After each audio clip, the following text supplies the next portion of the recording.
Good morning. Today is Friday the 13th, very ominous day.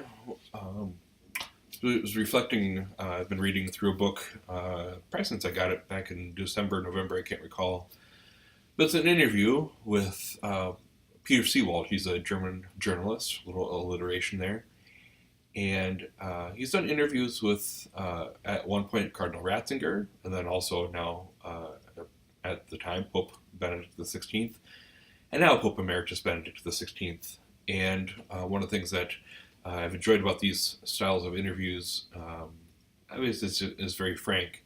The questions that are asked are sometimes very, not heady, but we get a glimpse into the interviewee's life and thought. And so I was reading through one part right before Mass. I should preface this as well. I do have a great love for Pope Emeritus Benedict. He was the Holy Father when I was ordained a priest, and I also was able to see him a couple times. Once out in New York when he was here in the United States for his visit. It would have been in 2008, spring of 2008, which was a long time ago now for me. But then also I was able to see him in the winter of January 2011 or so. I was there for the whole entire month in Rome for a class with my brother seminarians on the mission of the church. And so I wasn't able to greet him face to face, unfortunately. But we went to one of the Wednesday audiences and also the Sunday Angelus, prayer times as well. And I was also able to distribute Holy Communion at one of the masses that he presided at for the Epiphany. And you have to apologize. One of my apps just let me know that something happened. So apologize for that. But nonetheless, going back to the interview, the question that Peter Seewald asks Pope Emeritus Benedict is this. And gotta go back a page. Do you have a favorite anecdote from your relationship with St. John Paul II? And Peter Seewald asks this question because at the time Cardinal Ratzinger was the prefect of the Congregation for the Doctrine of the Faith, and what this meant was that he was the boss of one of the most important congregations in the church. Talking about whenever there's a question of the matter of the faith, through his work and also through the work of the Holy Father, they would answer that. And so he worked in this congregation up until the time he was elected Pope as well. So, very intelligent man, very good theologian. He's a scholar of St. Augustine. And so Pope Emeritus Benedict responds by answering it in this way. When the Pope was in Munich on his first trip to Germany, I saw what an incredible itinerary he had. That he was continuously busy from the first thing in the morning to the last thing at night. Then I thought to myself, this really shouldn't be done. You have to introduce a little rest. I then ensured there would be a nice lunch break. We had a lovely apartment in the Palais. He had only just gone up there at lunchtime when he called me saying I should come up quickly. When I came up, he had just prayed with his breviary. I said, Holy Father, you simply must rest now. I can rest in eternity, he said. I think that is very typical of him. I can rest in eternity. In the present, he was always restless. And the reason I bring this up is that, like I mentioned, Cardinal Ratzinger at the time knew Pope St. John Paul II very well, worked with him very closely for a couple of decades. And I think, what I take away from St. John Paul II's, I can rest in eternity. Obviously, he knew that he needed his physical rest. That's very obvious. But also, what I take away from this is that he had that daily desire to do God's work according to his calling.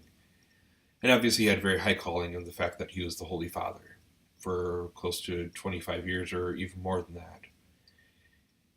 And I think, to bring it to us, to us, working in the world, living in the world, whether it's families or single people or whatever it might be, a couple things that I just want to offer for your own reflection and for your encouragement, I think, as well. Yeah, I think oftentimes we can think that we're kind of insignificant. What can only one person do? But I was visiting one of my parishioners from St. Joseph the Workman. She's battling cancer right now, and she was in the hospital for just things weren't going well for a little while. She had some infections to deal with before could continue with some of the cancer treatments. But she told me about it, an encounter that she had with her doctor, the one that's her primary care through this cancer ordeal. She said, when he came into the room, he would look, he'd pull out his something out of his shirt pocket. He'd look at it quickly and then put it back down in there.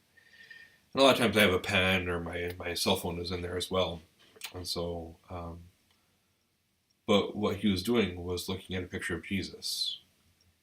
And I think what struck me, since we're in this first week of Ordinary Time, if you take a look at the daily readings, they're almost all filled with healing stories that Jesus did. And so it was a beautiful reminder that a doctor, a very busy, very intelligent man, um, he could be kind of arrogant in thinking it's his own power that's doing this. He recognizes that he is a vessel. First and foremost, he's a vessel of God's healing. Thanks be to God for the gift of medicine in our world. Whenever we have the simplest thing to the greatest struggle in our life, God's healing is being manifest, either physically with our own bodies, spiritually when we go through a very difficult moment in our life, or in many other ways. This doctor recognizes that he is relying upon God for his ministry of healing. And so it's a good reminder for us to pray for doctors, for those who provide healing for those who are sick. Like I said, whether mentally, whether physically, whether spiritually. I think it's also a reminder for us in another way too, is that each of us, according to our calling, can do wonderful things. Because we're baptized.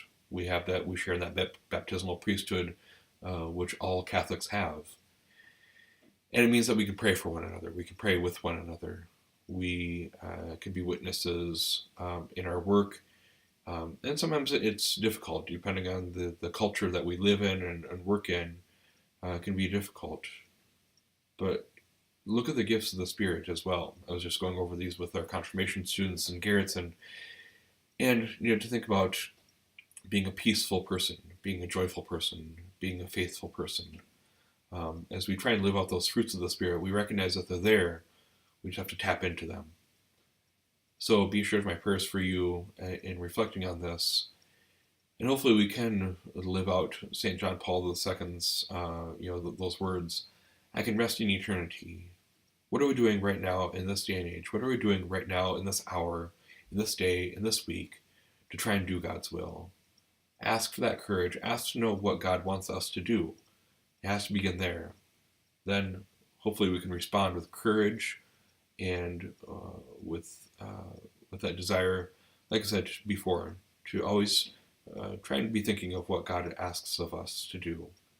Be sure of my prayers and ask for yours in turn.